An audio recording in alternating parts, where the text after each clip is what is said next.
Assalamualaikum warahmatullahi wabarakatuh. Perkenalkan, nama saya Raden Rasiriani dari kelas 2A semester 2 Fakultas Hukum Universitas Surya Kencana dengan nomor NPM 74 2012 0046.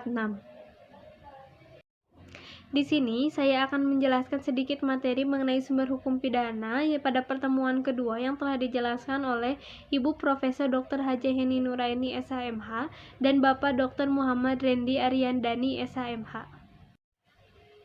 Sumber hukum pidana dapat dibedakan menjadi dua hal. Yang pertama ada sumber hukum pidana tertulis dan kedua ada sumber hukum pidana tidak tertulis. Sumber hukum pidana tertulis adalah hukum yang ditulis dan dicantumkan dalam peraturan perundang-undangan. Sedangkan sumber hukum pidana tidak tertulis adalah hukum yang hidup dan diyakini oleh masyarakat serta dipatuhi dan tidak dibentuk secara formal tetapi lahir dan tumbuh di kalangan masyarakat itu sendiri. Di Indonesia, kitab yang dipakai dalam sumber hukum pidana yaitu KUHP yang merupakan warisan dari pemerintahan kolonial Hindia Belanda dan merupakan sumber hukum utama.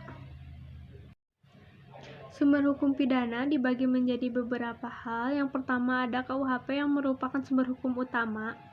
KUHP atau WVSNI berlaku mulai pada tanggal 1 Januari 1918, berlaku di Hindia Belanda, atau UU nomor 1 tahun 1946 mengenai KUHP.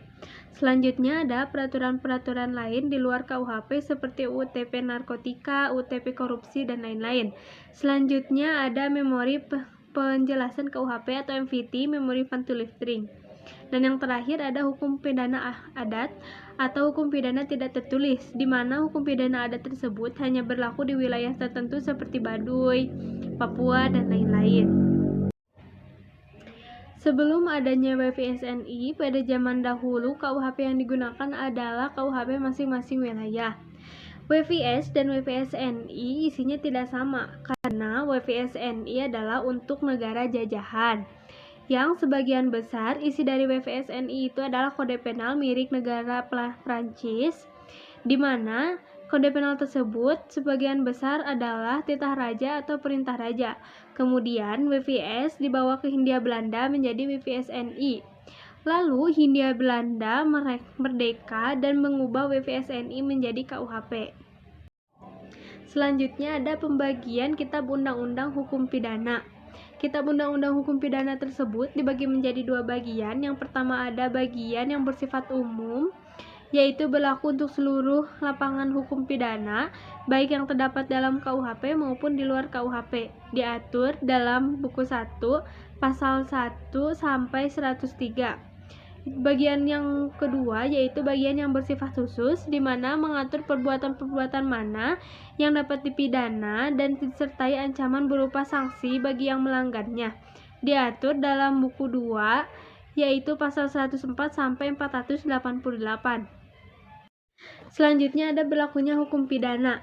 Menurut waktu atau locus temporis, sumber hukum pidana dapat dilakukan apabila didasarkan pada asas legalitas atau principle of legality.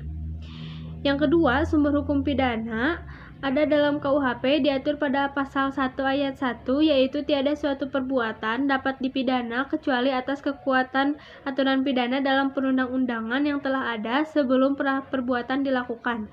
Hal ini berisi dua konsekuensi. Yang pertama, tindak pidana harus dirumuskan terlebih dahulu dalam rumusan undang-undang. Yang kedua, peraturan harus ada sebelum terjadinya tindak pidana. Lalu selanjutnya ada menurut tempat atau locus delicti. Sumber hukum pidana dapat dilakukan ketika di daratan negara, lalu perairan atau laut teritorial yang ditetapkan oleh HI, selanjutnya di udara di atas wilayah negara. Berdasarkan hal tersebut, berlaku beberapa asas, yaitu asas teritorial yang memuat pada pasal 2 KUHP berlaku untuk semua orang di Indonesia. Selanjutnya, asas personal atau nasional aktif yang memuat pada pasal 5 KUHP yang berlaku untuk semua orang Indonesia yang melakukan tindak pidana di luar negeri. Selanjutnya ada asas perlindungan yang memuat pada pasal 4 dan pasal 7. Yang selanjutnya ada asas universalitas. Selanjutnya ada ekstradisi atau penyerahan atau bantuan hukum yang bersifat internasional. Biasanya sebelum memberikan bantuan, negara satu dengan negara Indonesia melakukan sebuah perjanjian. Hukum pidana menurut tempat bisa berlaku di darat, di laut, dan di udara. Mungkin cukup sekian yang dapat saya sampaikan mengenai materi kedua, yaitu sumber hukum pidana yang telah disampaikan oleh Ibu Profesor Dr. Hajah Heni Nuraini SHMH dan Bapak Dr. Muhammad Rendi Aryandani SHMH. Kurang lebihnya saya mohon maaf. Wabillahi taufiq wal hidayah. Wassalamualaikum warahmatullahi wabarakatuh.